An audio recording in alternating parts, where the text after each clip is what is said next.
I was seeking some consultation for my experience with Kava, but struggled to find any negative reports on the substance. To give a little bit of background information, I've not had much experience with drugs other than marijuana, MDMA, and pills on one occasion. I've always been enticed by the idea of trying hallucinogenics as I'm into art and music.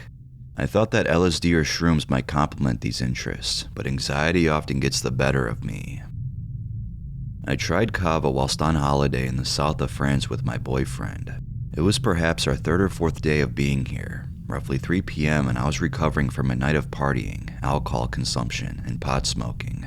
To be honest, I'm saying recovering, but in actual fact, I didn't feel too bad. Hangovers are a rare occurrence for me, aside from fatigue and feeling slightly delicate. Our friend, whose house we were staying at, had a small bottle of Kava. He was telling us about how he had purchased it from a Polynesian health food store back in his hometown, and that it can induce deep relaxation and stress relief. Basically, it sounded like being stoned, but coherent at the same time. Pretty good to me, especially when he mentioned it was a great solution after a night of drinking. My boyfriend, me, and 2 other friends each had 1 pipette of the Kava and a small glass of water. It tasted pretty damn nasty. Natural, but unpleasant. Immediately, it numbed my mouth, and a feeling of fear rippled throughout my body. I regretted taking it instantly. I somehow could foresee that this was not going to be pleasant tonight. I contemplated making myself vomit multiple times. Why didn't I just do it? The feeling of relaxation was kicking in. I wasn't sure if I was enjoying it or not, but I just went with it. Everyone else was feeling good. They were calm, but my mind was riddled with worry. I don't even know why. It was ridiculous. Panic thundered from the pit of my stomach to my chest, and then to my head. I'd constantly be thinking about how wrong I felt. It was quite inexplicable. I tried to keep a low profile because everyone else was so normal. I was the odd one out. Didn't want to rain on their parade, you know? 5 p.m. The night was progressing and nausea began to kick in. Dizziness too. It was becoming difficult to focus on an object or a person speaking, or even a person to look at for a long period of time, and this began to scare me. It was as if I was losing contact with the real world somewhat. Sounds melodramatic perhaps for such a seemingly harmless natural drug, but this is really what it was like for me. Feelings of dread infected my mind. An hour passed and it wouldn't stop. The nausea worsened, and yet nothing was coming up. I decided to stick 2 fingers down my throat. A jet of water lurched from the pit of my stomach, and it kept coming. Something that I forgot to mention was how it was impossible to eat. All food disgusted me.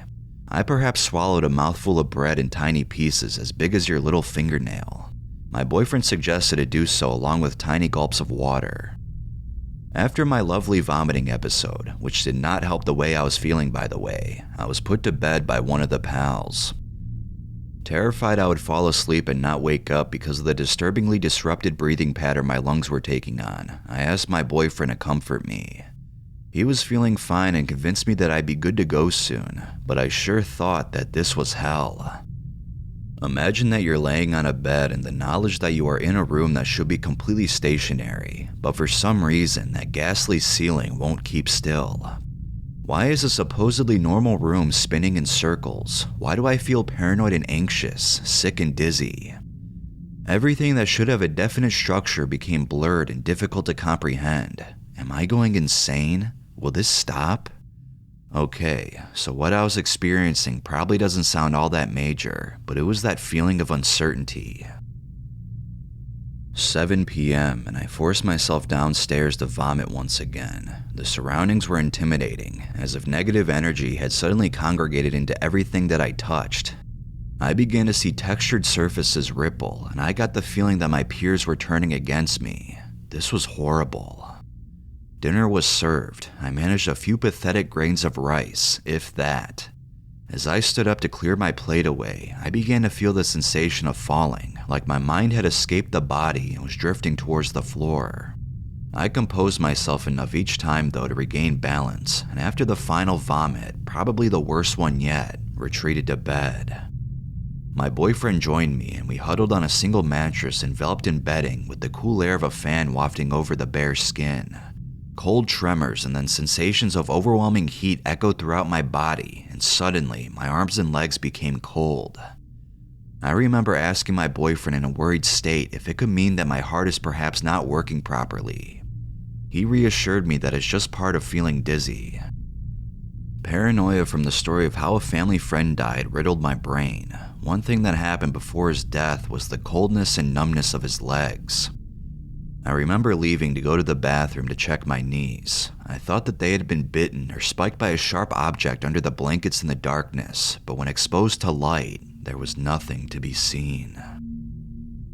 It took a good 2 hours of distracting conversation between my boyfriend and I before we drifted off to sleep, but by morning, the feelings had pretty much cleared up. The element of fear was still omnipresent though, scared to do anything out of place in case it put me back into that crazy state again. I was antisocial and reserved for the whole day. Eventually I recovered, but ever since I have had reoccurring anxiety attacks and feelings of dread. I don't know what to put the whole experience down to. My guess is that the alcohol and chemicals from smoking pot were still present in my body from the night before, and that ingesting kava did me no favors. On top of that, my negative anticipation towards drinking the substance put an instant damper on my thoughts.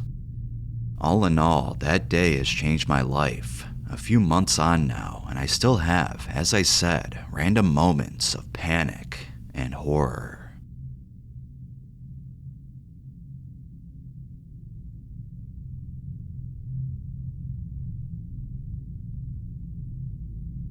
I've been on many drugs, opiates continuously since 2003, Suboxone since 2005.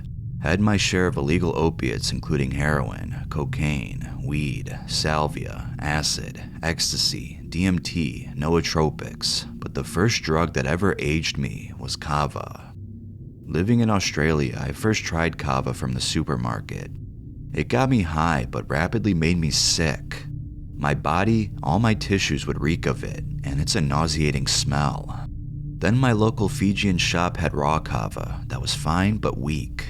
Then the local head shop had it slightly better. I bought kilo tubs of it for months to years in 2007 to 8. Then it was legally restricted in Australia somewhat. Northern Territory cops would even brag of raids catching cars full of it as if it was a real drug. But then in 2021, I saw it on shelves of pharmacy and health food stores. I bought 1 jar and ate 10 caps. I went to a work meeting stoned, pupils like pinholes. Wow, I thought, this stuff actually works. Not just like any old kava, like coke and benzos at the same time. Plus, it wouldn't flunk a drug test. But I got sick. People asked what's up. I wouldn't have looked good in a work meeting. Now, 2.5 years later, I've been taking kava every single day, approximately 20 caps a day. I've only had about a month off the whole time. Kava is a strange and misunderstood drug. People think it's GABAergic, yes it is, but discrete molecules within are cannabinomimetic, adrenergic, lowering blood pressure, monoamine oxidase inhibitors, antidepressant, and most interesting of all, dopamine reuptake inhibiting, yes, like coke. I bet there's a connection between sodium channel blockers and dopamine in kava because 2 other locally numbing drugs, coke and nifopam, are local anesthetics which block sodium channels and dopamine reuptake inhibitors. Kava contains a dopamine reuptake inhibitor, and crude kava has local anesthetic effects. Kava is a poison. Your body cries out from smell to taste to body load. Just one long cry of distaste at the whole indignity of being subjected to kava. It makes my body feel so bad, but my brain feels so good for the first 30 minutes. Then all you can do is lie in bed. Not relaxed, just cold, tired, and exhausted. But that first 30 minutes sucks me in. I began doing daily unethical or at least embarrassing and improper things to get my kava. Many days I take 30 or 4 caps. The label says not to exceed 1 per day. I lamely try to console myself that I did stick to 1 bottle per day, but the label meant 1 pill. Strangely, after much trial and error, I found all but 1 brand caused no true euphoria at all, and even the good brand, not all batches did, but 1 batch of the right brand always paid off.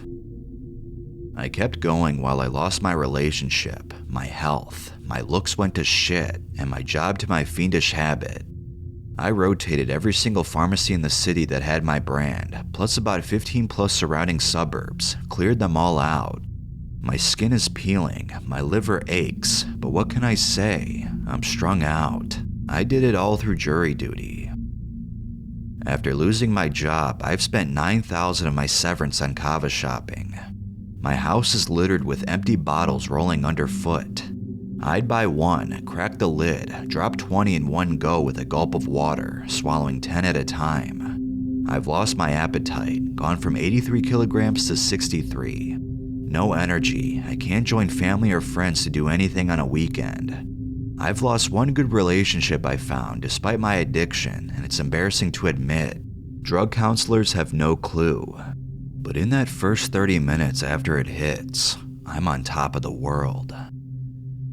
I am under 40, but now I've got a big gray patch only since Kava.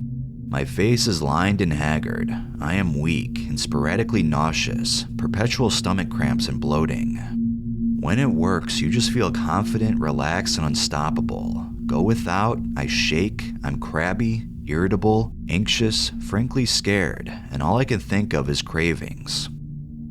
Worst of all, I finally cleaned out the supply of good stuff. It must have been a fluke, just one good plantation somewhere in the Pacific or one good year. Occasionally I'll find a jar soon to be remaindered in the back of a small suburban pharmacy, and it's that old magic. But now my travel and search has gone well over 20-minute train rides. But I'm still so hopelessly addicted, I still take the shitty, non-fun leftovers that only leave me feeling sick with no euphoria. I'm like an abandoned dog waiting by an empty bowl after its owner moved away, yet I still buy this useless shit. I believe the dopamine reuptake inhibitor component is a molecule called coane, no E on the end. I keep thinking, should this stuff be over the counter? What can I say? I am strung out.